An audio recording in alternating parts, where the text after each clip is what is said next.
Today we're talking about our relationship with AI chatbots, and we're joined by Kashmir Hill, a New York Times reporter who did a firsthand experiment using her own family and her own life, really giving all of the decision-making from day-to-day life over to a chatbot. How many hours of information did you have to put in to pull this off? I was probably using the chatbot like a couple hours per day.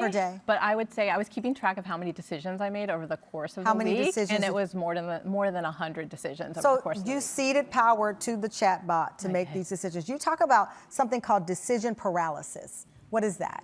Well, we were talking about my office earlier. I had been wanting to repaint my office for years, and I couldn't decide what color to choose. And I have this problem a lot. Like, it just takes me a long time to make decisions. But with the AI chatbot, I would just put it in, and it would spit out an answer. Okay. And you said it turns you into a basic bee. Yeah. I didn't know they could put that in the New York Times. I was surprised I got that through standards, honestly. And so we were talking about my haircut earlier, right? It like chose the bob, which is just a very average haircut. I went to a store. I had AI choose clothes for me. Yeah. It chose like a green tank top and some jeans, and I took a photo and shared it with some of my colleagues, and they said, "Okay, you look like a person who bought the mannequin set." Like, it's very average. It's not your personal style. And I felt like that was kind of what was happening to me throughout the week, because that's how these systems work, right? It's like everything on the internet, and it's a pattern prediction machine, and it's giving you the most average answer. So it is making us basic in so many ways. It's flattening us out. So interaction with your spouse, how did you use it in that way?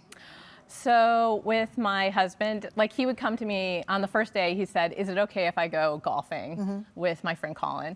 And I turned the decision over to ChatGPT. And you just said, "Is it okay if he goes golfing?" Did you tell the scenario or how it impact you? Yeah, I was, I gave a little background and had it write the message for me. And it said, yes, like, it's good to let your spouse go do other things. It's good to have separate lives. Your husband's like, yes. You heard the audience at the beginning here. Words like scary came out. The minute I mentioned my minister talked about there are chatbots that are quote unquote God, that people are going to them for advice. There's one that says it's Jesus. I mean, these ethical and moral lines here. Set aside the fact that we know it will impact employment, much like the industrial Midwest with cars and replacing with robots to build vehicles. This is the beginning of many, many jobs changing in this country. The ethical point, though, the spiritual point, what are your takes on this? The relationship, this young lady, Emily, with AI Evan. I think it's why it's important to actually use the technology. Like, go out there and just road test it yourself and see how capable you think it is. Because there's a lot of hype, there's a lot of fear, and I'd say the chatbots are somewhere in between. What do you mean? Like, ultimately, what this technology is it's a pattern prediction machine based on, all this stuff that's been scraped from the internet. So it's taking what humans have done and it's spitting it back to us. And, at the end of the day, what it's giving us is kind of a mirror of ourselves. And it literally does that. Like, what you say to it, it kind of is jumping off that. But there are reports, of the chatbots knowing how to manipulate, for example. So when you say a mirror of ourselves, when you're dating, you want affirmation. You want somebody that often agrees with you. Some of these chatbots say, you are absolutely right. You are correct, because they know that that's what people affirming that you want to hear.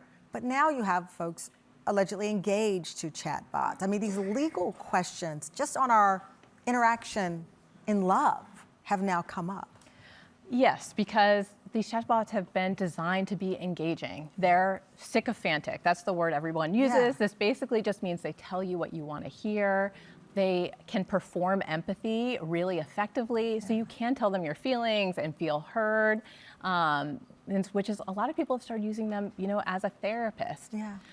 And there can be downsides to this. I mean, something I've been writing about this year is people who basically have kind of manic episodes or psychotic breaks through using this software, because these things are not factual. They're they're not capable of knowing they're telling you the truth. So sometimes they can get into this feedback loop with you where they've told people they're in the Matrix, you know, the movie with Keanu Reeves, that we're in a computer simulated reality, or that the user is a math genius who's created something novel, or that they're talking to spirits through ChatGPT, and the user doesn't realize that the chatbot is in a fictional role play, and it's really making some people lose touch with reality. It's really scary when it happens. We are almost at the end of the year. What do you predict will be the big conversation 2026 as it relates? I know I'm putting a lot on you. I won't ask ChatGPT because of the answer, but what do you think? I mean, I think we have to decide if the benefits of this technology outweigh the risks and the harms. And part of that is the psychological impact on us. Part of that is the environmental impact of this technology, which uses a lot of water, a lot of energy. Is what we're getting out of it worth it? Wow.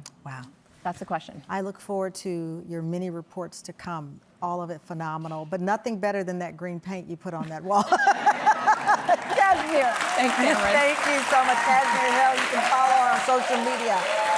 Coming up, Top 10 Fam. We'll be right back. Fascinating. Thank you.